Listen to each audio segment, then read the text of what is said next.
Jean-Pierre Levade, bonjour. Bonjour. L'Académie est très heureuse de vous accueillir aujourd'hui dans le cadre de ces entretiens. Vous êtes banquier, vous avez été président du Crédit Lyonnais, aujourd'hui associé de la Banque de Grande-France, et vous avez publié, c'est pour ça que nous vous avons invité, en août 2014, un ouvrage intitulé « Histoire d'une névrose, la France et son économie ». Alors, tout de suite, on pense à « mais c'est quoi cette névrose ?» Est-ce que vous pourriez, en quelques mots, nous dire en quoi il y aurait névrose, en quelque sorte, entre la France et son économie? Il y a en France, de manière globale, un déni de réalité par rapport à l'économie.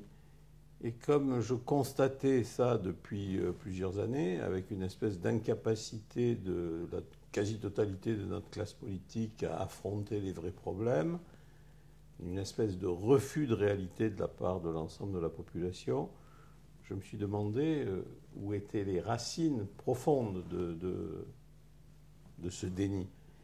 Et donc je suis parti en amateur à la recherche des racines historiques, culturelles, politiques, religieuses, constitutionnelles, de ce que j'appelle notre archaïsme.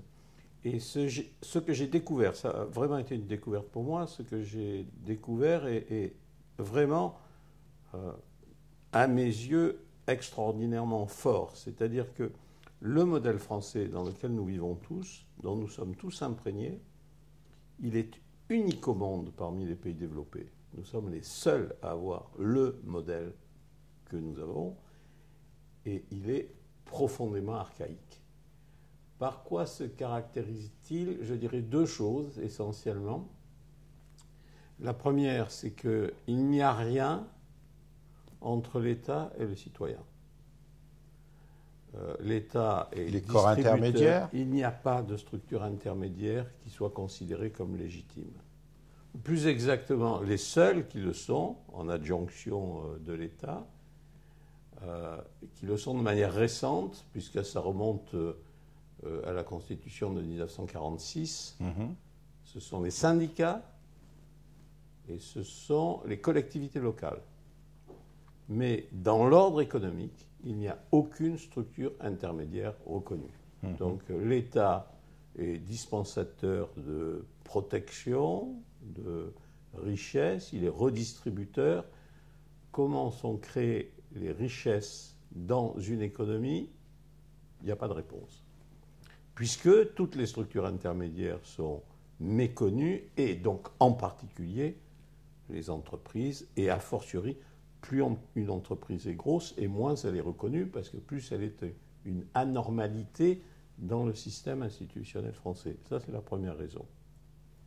Deuxième raison, très profonde également, à nouveau unique au niveau mondial parmi tous les pays développés, nous n'avons pas compris, ou nous refusons de comprendre, que l'entreprise est le seul lieu de création de richesses marchandes. Nous refusons de comprendre ce qu'est la valeur ajoutée de l'entrepreneur.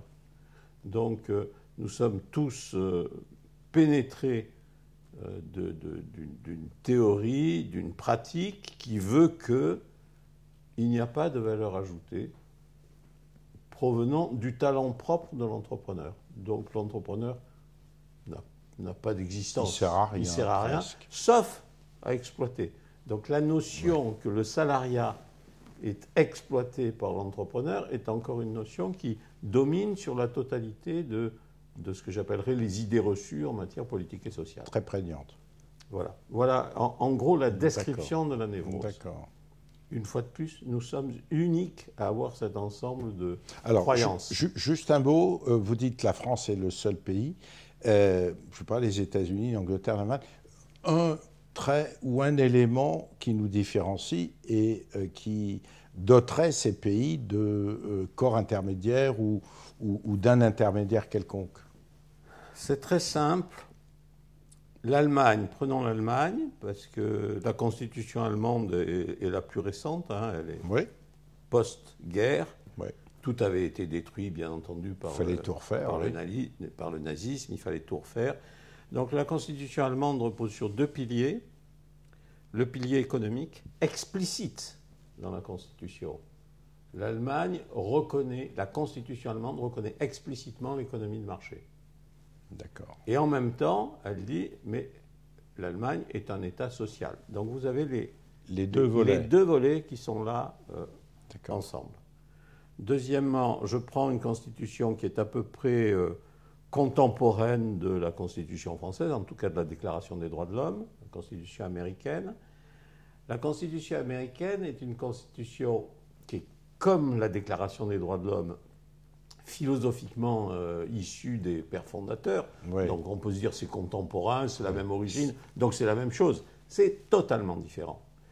Et en particulier, la Constitution américaine est une constitution de défense des libertés individuelles et collectives, aussi bien des individus que des structures intermédiaires, contre l'État. Donc l'État est un espèce d'instrument minimal dont malheureusement on ne peut pas se passer. On ne peut pas se passer l'État. On ne peut pas se passer l'État, mais il faut surveiller de très très près ces empiètements éventuels. L'État basta. L'État basta. Et d'ailleurs, la Constitution américaine commence par ces mots admirables. Nous, virgule, le peuple. C'est ça. Alors que la Constitution française, la Déclaration des droits de l'homme, je vais juste vous donner un exemple. Tout le monde connaît la première phrase, le premier article. Les hommes naissent et demeurent libres et égaux en droit. En général, ils ne connaissent pas. On a oublié la deuxième phrase qui dit, à la suite, ça vient tout de suite, les différences de conditions ne peuvent être fondées que sur l'utilité commune. Autrement dit, les différences de conditions, elles peuvent exister. L'inégalité de conditions peut exister, sous réserve que ça serve à tout le monde. Qu'on démontre que c'est conforme à l'utilité commune. Or, qui définit l'utilité commune? L'État. Puisque c'est l'arbitre. Le législateur qui va voter la loi proposée par l'État, qui va définir l'utilité commune. Et ce que vous dites, au fond, c'est que les constitutions, ce ne sont pas que des mots, c'est aussi le reflet de la culture et de l'histoire. D'où la névrose. D'où la névrose. Donc notre névrose est dans nos textes constitutionnels. Un autre exemple, c'est que, on pourrait me dire, la Déclaration des droits de l'homme, l'économie n'existait pas à l'époque. Donc j'ai relu, pour écrire ce livre, toutes les constitutions françaises, tous les textes constitutionnels français depuis. Il n'y en a pas un seul qui reconnaissent la liberté d'entreprendre, la liberté de l'industrie et du commerce, et donc a fortiori l'entreprise, et donc a fortiori l'entrepreneur. Bien, alors ça c'est le diagnostic, dit à gros traits, mais je crois que c'est très clair. Quelles seraient vos solutions? Est-ce que si simplement on changeait la Constitution, d'un trait de plume, d'un coup de baguette magique, tout changerait? J'imagine que non. Ce serait le début. Je pense que, comme toutes les névroses, la première condition pour guérir, c'est d'en parler. Donc, pourquoi je pense qu'il faut remettre le débat sur le plan constitutionnel? Parce que je pense que c'est le seul moyen, ou le meilleur moyen, de parler du fond, c'est-à-dire de nos racines très profondes qui remontent très très loin. Dit autrement, je suis assez pessimiste, je crois que les hommes politiques, même de bonne volonté, n'arriveront pas à changer le modèle français s'ils n'ouvrent pas complètement ce dossier-là, le dossier de nos gènes constitutionnels, si je puis dire. Et je vais donner deux exemples peut-être un peu plus concrets. Prenons l'exemple du Code du travail. 3500 pages, un nombre d'articles égal, une police du travail spécialisée. On est aussi seul pays au monde à avoir une police du travail spécialisée, avec des délits qui sont de caractère pénal à chaque fois. J'en sais quelque chose, j'ai été puni pénalement pour délit d'entrave, vous voyez, dans ma carrière professionnelle. Donc j'ai appris. Une mesure concrète. Je ne crois pas qu'on arrivera à corriger le Code du travail page à page ou article par article. Il faut l'abolir totalement? Et je vais le dire d'une autre manière. Si vous inscrivez dans la Constitution le principe de liberté contractuelle, vous et moi, nous pouvons signer un contrat ensemble.